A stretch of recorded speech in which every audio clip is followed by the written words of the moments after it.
morning, Mr Van Rompuy. You've been in office for 1 year, and in that time the whole edifice is beginning to crumble. There's chaos. The money's running out. I should thank you. You should perhaps be the pin-up boy of the Eurosceptic movement. But just look around this chamber this morning. Just look at these faces. Look at the fear. Look at the anger. Poor old Barroso here looks like he's seen a ghost. You know, they're beginning to understand that the game is up. And yet, in their desperation to preserve their dream, they want to remove any remaining traces of democracy from the system. And it's pretty clear that none of you have learned anything. You know, when you yourself, Mr Van Rompuy, say that the euro has brought us stability, I suppose I could applaud you for having a sense of humour, but isn't this really just the bunker mentality? Who is that man, and will he become Prime Minister of Canada, please? Is there a future for the European community and the European project, as they grandly call it? Nigel Farage is leader of the United Kingdom Independence Party, UKIP, and a member, ironically I suppose, of the European Parliament. He joins us from London. That was a wonderful speech. Well done. Well, thank you. I mean, the whole point about parliamentary politics is that you're supposed to have a government and an opposition. And what's happened in Europe over the course of the last 3 or 4 decades is the entire political class have been taken in by the European project. Of course, it pays them very well to do that. And we've had a European Parliament where nobody's been giving any opposition. Well, it's different now. There is an opposition group in that Parliament, which I'm very proud to lead. Mm-hmm. Now, there are similarities in Canada. We have a political establishment, a political class. I don't think it's so pronounced here, but many times we've been led into things, attitudes towards major issues such as the death penalty, Quebec separation or whatever, and one group thinks a certain way, but the mass of people probably think another. I was a young man, very young, in Britain when we went into the European community, and it was the great centre-block consensus, all the chattering classes who said we must go in. I don't think many people really understood what it was all about. Well, no. I mean, the common market was sold to us, or I say to us, I was too young to vote, but it was sold to my parents' generation as being about extending free trade, friendship, and an absolute promise was made that it wasn't to do with political union and they wouldn't make laws that would damage British interests. Well, here we are 37 years on, and we now find that 75% of the laws that are made in Britain every year are not made by the British government through the British Parliament. They're made by the institutions of the EU, and there's nothing we can do to change any of it. So frankly, you know, my mum and dad's generation feel they were lied to, and those of us that are under the age of 54 have never even had the opportunity to express an opinion on this. So, you know, one talks about the democratic deficit. Goodness me, this is a gaping chasm.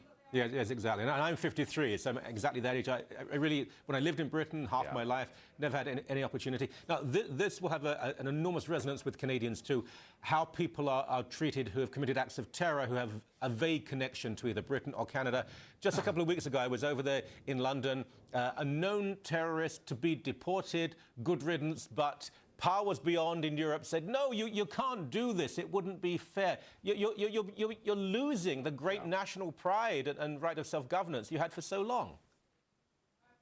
Well, we're losing pride and self-governance, and we're also losing something that had evolved and emerged in this country really since Magna Carta.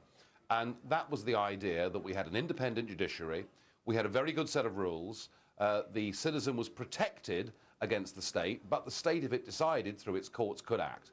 And here we have known terrorist suspects, people who actually were involved in various terrorist atrocities around the world, and we're not allowed to deport them because a European court says so. And I can tell you, this is provoking an absolute howl of outrage in this country, and quite rightly so. And of course, other countries around the world, Commonwealth countries like yours, you understand the common law system. In Europe, they don't have that kind of system. Well, we do and we don't. I mean, things aren't so rosy. And in fact, just tomorrow we have a man called Ezra Levant, who's one of our broadcasters here, on to talk about his new book on Omar Khadr, who is very, very tenuously, vaguely Canadian, but we brought back here the chattering classes think he's a pin-up boy. But let's talk more about this particular case, because this was a man who no one was denying he had links to terror.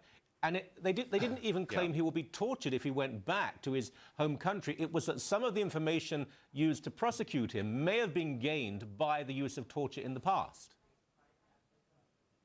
Yes, that's right. And so the European Court judged that because some of this evidence had been gained in ways that we in Europe would not approve of, effectively it null and voided the man's deportation back to Jordan.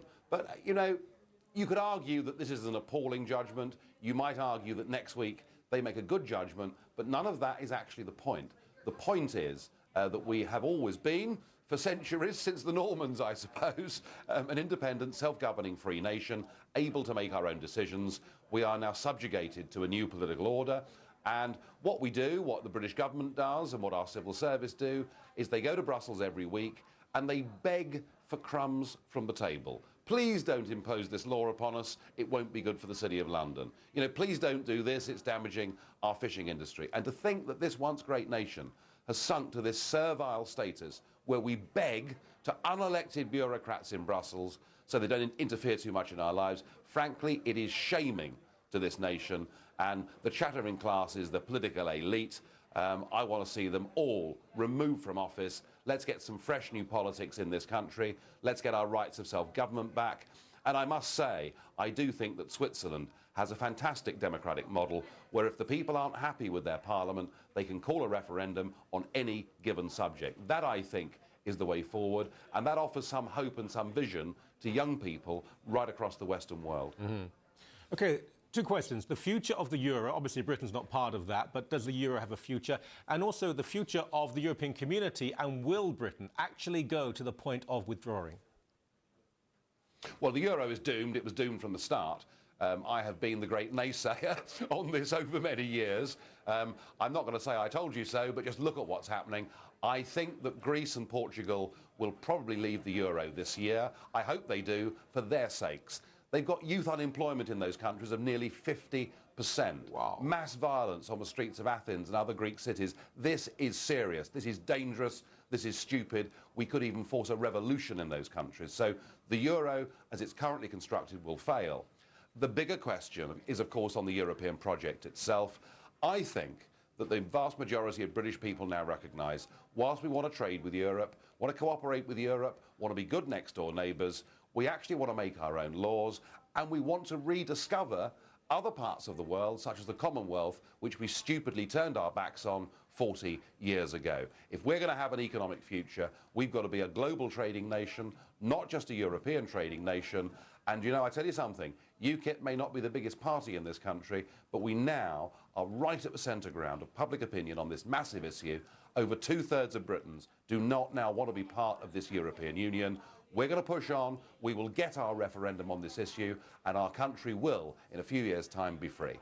Just very briefly, the most pro-European party, I suppose, is the Lib Dem party. I've got to tell you, I cannot stand them. However, they've fallen to about 8 or 9%. what sort of support do you have within the country? It's more than 8 or 9%, isn't it? Yeah, we are. It's very interesting. In European elections, when we vote for the European Parliament, UKIP does incredibly well. Indeed, in the last ones in 2009, we came second across the entire United Kingdom. We beat not just the Lib Dems, but the governing Labour Party of the day. In national politics, we are now neck and neck with the Lib Dems in the opinion polls. It's harder for us to break through. We have a first-past-the-post electoral system here, which makes it very difficult. But UKIP's rise is rapid, steady, very, very solid. And I have to say, I used to work in financial markets. I believe in trends, and we're about to overtake the Lib Dems. Good stuff. I wish you well. We'll have you back on the show. Thank you very much indeed. Thank you.